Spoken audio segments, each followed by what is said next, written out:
So we'll try to get it to. And I believe we are live. What is up, Patreon crew? Stand by for a second. We just want to make sure that the chat room goes live. You might need to refresh the live stream because I believe YouTube has some. Yep. Chat room's good? We should be live, or should be good now. Yeah. So if you don't see the live chat room, just refresh. It seems to pop up now. Once we go live, that chat room pops up. Yep, there it is. Mine works too. Cool. So if you are watching for the first time for our Patreon crew post show, welcome. We're really, really excited to have you.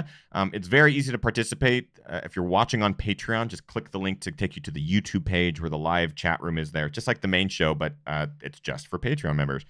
So we already got the chat room going there. Welcome, everybody. Okay. So we've got Howie for a little bit of time, and I think we want to see Kim Wrinkle too. There's a lot of chat room requests for Kim. Show yourself. Kim needs to show himself at some point. We'll do it towards the very end of the post show here, but I want to get some of these questions that were asked during the main show for Howie. What do we got, Kim? Yeah, a question from Chris. Chris asks, "What advice do you have for an aspiring hard rocker?" Well, obviously, besides getting your qualifier in, probably the best advice for this race, if you get the chance, it's obviously it's a lot about climbing. Get a lot of vertical in your training. Get used to very technical terrain, very rocky, very loose. Get used to running on snow at times, and get used to climbing for a couple hours and descending a couple hours, and just do that 13 times over. And run around in some lightning. Yes. Go around in the worst storms possible and get comfortable, but don't get hit. It's just get experience in big mountains, in all sorts of weather. And great advice. Yep. Question from Deb. Deb asks, "Does the Hard Rock have the same magical experience to you as the previous 9? Is there time goals for you, or is it just a part of the magic?" I had time go. I mean, the first 6 Hard Rocks I got faster until I topped out at just over 36 hours. Each time you learn something about how to go quicker without actually going quicker. Because a lot of times you realize how many time wasters there are out there, or how bad your pacing was, which caused you to crash. And so over the years, I learned a lot how to pace myself better. Or the one year that I paced Billy Simpson, I learned how to run fast at Hard Rock, and then had 2 really fast races after that. And then, this year I wasn't so much concerned with time. You usually like to finish in the daylight, which is, 38 hours or faster. Last year I was 38:50. This year wound up being 42:38, I think. But it didn't matter. This year, the experience out there with everybody that was with me, it made it in some ways the best Hard Rock, because it wasn't. I honestly felt this year's Hard Rock wasn't so much about me and my 10th, but sharing that with everybody. No doubt. Question from Wing in the chat room. Wing asked, "Looking at Howie's ultra sign up, he has done AC 109 times, assuming he will go for a 10th. Is there a 10th in you?" Just after we finish, Amal shows me her watch, which had a reminder for the 2 weeks from now. "Oh, I'm pacing you 30 miles at Angeles Crest." I'm like, I can't even look at that right now. So yes, I am going for my 10th at Angeles Crest, and I will be done with that race. Assuming I finish it, I will have 10 finishes at AC with 8 DNFs. So I've spent the last 18 years of my life on that race. And that one, I'm done. I'd like to shoot Angeles Crest too and do the same thing. I don't know about a book, maybe. But again, I'd love to tell the story of that race that's caused me so much pain and misery and joy. But yeah, I can imagine.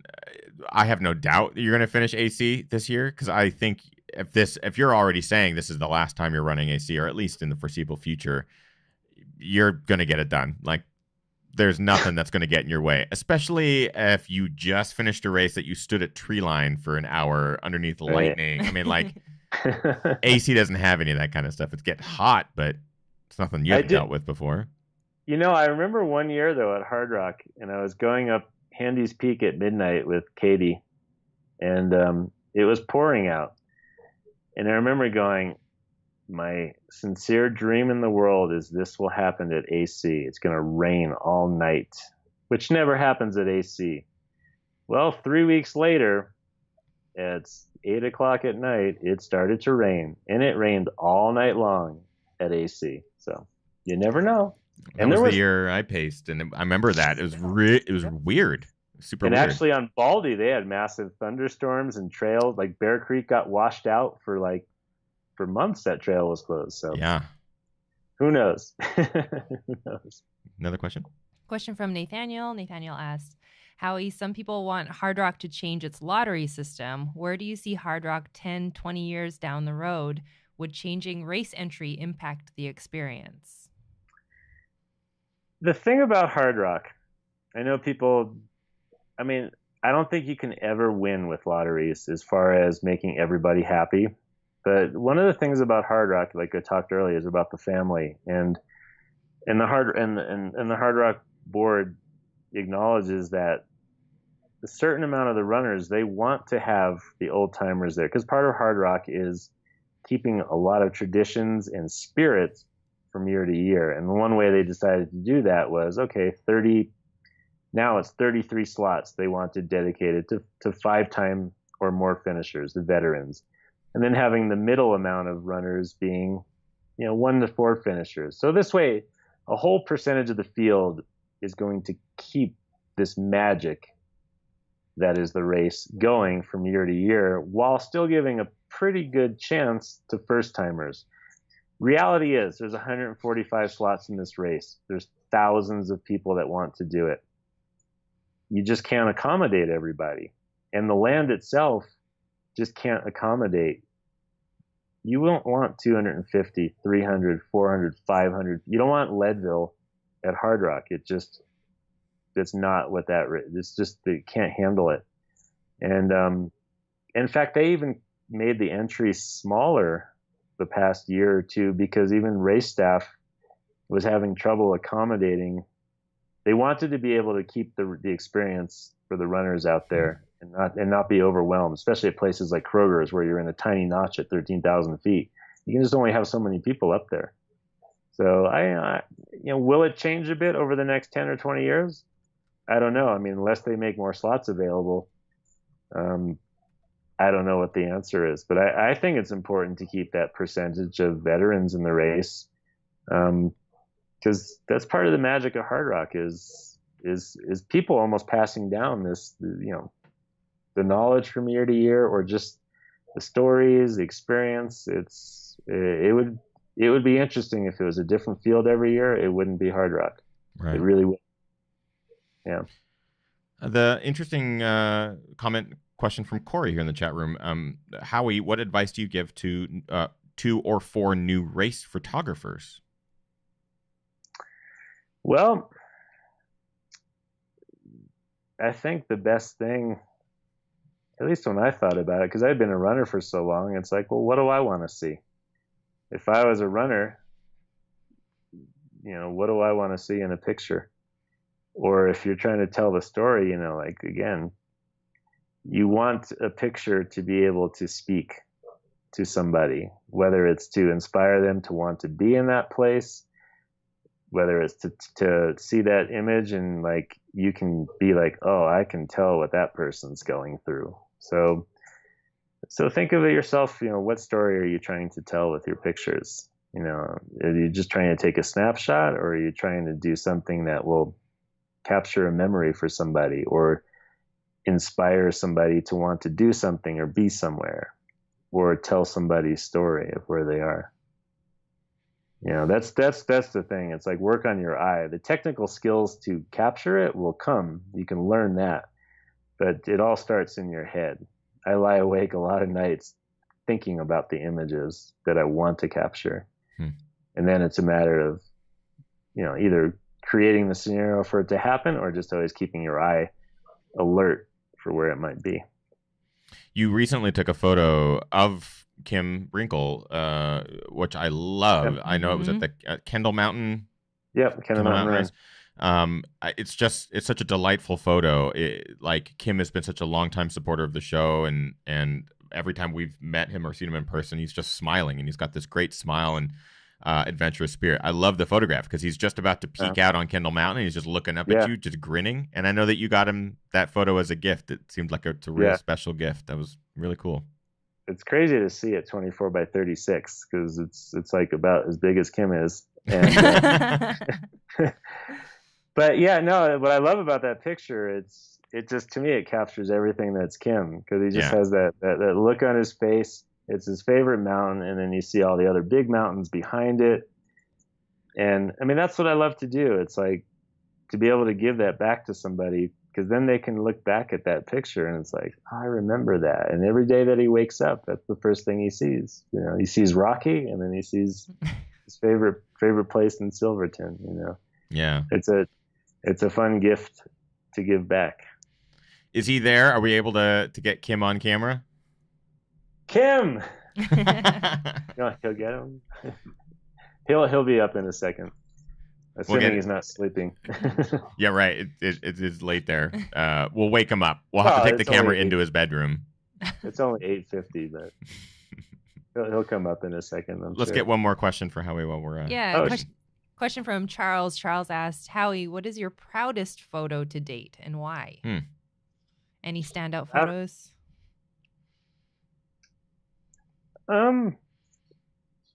There's been so many that I really like. I mean, probably one of my more, I don't know if they use the word iconic, but definitely the shot I got of Gary Robbins on the ground with Linda standing over him at Barkley, that ultra running used as their spread. That's a pretty powerful image.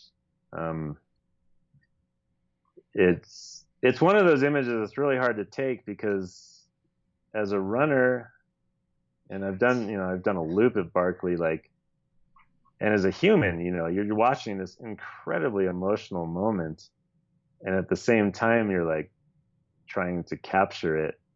It's, you're feeling so many emotions, but then you're like clicking away at the same time.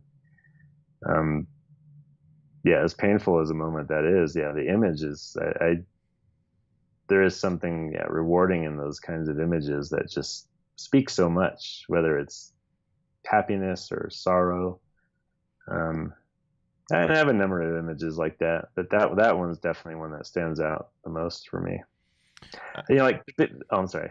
I was agreeing with you, because it was the same thing for me, just trying to document it. It was, you're fighting back tears, you're fighting back like full emotional takeover, but also trying to document something that's so vivid.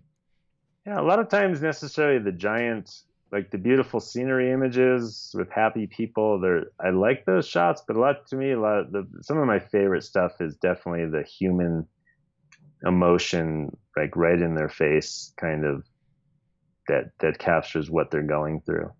Now, Kim's picture is a bonus because you got a beautiful back, but then you got Kim's face in there and all that emotion. So it's like a double whammy. That's like the perfect type of thing. So, and he's here now. Yay! Ladies and gentlemen, without further ado, big time supporter Kim Wrinkle. Yay! Oh, he can't hear us. He can't hear us. I don't hear what you're saying. Okay. There we go. Kim? Yeah. Yay! we wanted to make sure to thank you for allowing Howie to use your. Well, I guess Howie's using his own internet, but I was going to say. Yes, I am. I'm using my phone. Thank you for being such a great spokesperson for the ultra running community, and for opening your doors to people like Howie and other ultra runners. And Kim, thank you for being such a huge supporter of this show, the chat room, and being a constant member of the community. You are awesome, my friend. Oh, well, thank you. And it's not hard to host Howie and Amal, Billy Simpson, Robert Andrews. I mean, Hard Rock is a family. It's incredible to host such wonderful people. And my hair's a mess, and I have nothing to wear, but here I am. Well, he's wearing clothes. I'm He's wearing clothes. Unlike some other people, I'm wearing clothes. So. Well, I imagine it's very easy to house everyone except for Billy Simpson. Billy Simpson seems to be the just problematic. That guy is a wild child. For sure, he's awesome. Yes. Well, Kim, it is awesome to have you on air finally, even just a fraction of a second. But thanks, brother. There were a couple of Patreon supporters out here. Randy Caparo was here for a few days, and Ian Hurley got to spend a lot of time with Ian running Kendall Mountain and hanging out at Corkscrew, one of my favorite places. So, hey, GR crew. Yeah. Appreciate it. Well, next year, expect some ginger runners. Absolutely. And you were invited. What does that mean? Myself and Kim. She'll be ginger by then. And bring Gus. Oh, here's Rocky. Oh my gosh. Where Rocky is is making a guest appearance. Here's Rocky. Oh, Rocky, the famous cat, climbing mountains. Oh boy. Rocky's like, I don't like this. Yeah, he's a ham who loves the spotlight. So love it. I'll let you get back to your real guests. Thanks, guys. Thanks, Kim. Appreciate it. But we'll wrap up the main show or the post show here, Howie. Again, thank you so much. Oh, this is Pacer Extraordinaire. This is Amal. Oh. Thank you for getting Howie to the finish line, Amal. That was good bonding moment right there. Yeah. At all. His girlfriend. Yeah, there's probably nothing like well, we can speak from experience. There's nothing quite like pacing to put everything through its paces, but also make that bond. It's good couple bonding. It's good couple bonding. Yeah. It's a very quick way to get to know the other person really, Yes. really well. Yeah, it's like that. I didn't know you. Now I know everything about you. Right. As well as every bodily function. Yeah. Everything. Well, thank you, Howie, for being on the show tonight. Congratulations again on 10 finishes, and congratulations, Amal, for doing all the work. Oh, I know. I feel him. I was gonna for a massage after. Yeah. Howie, get on that. Well, know, just not live.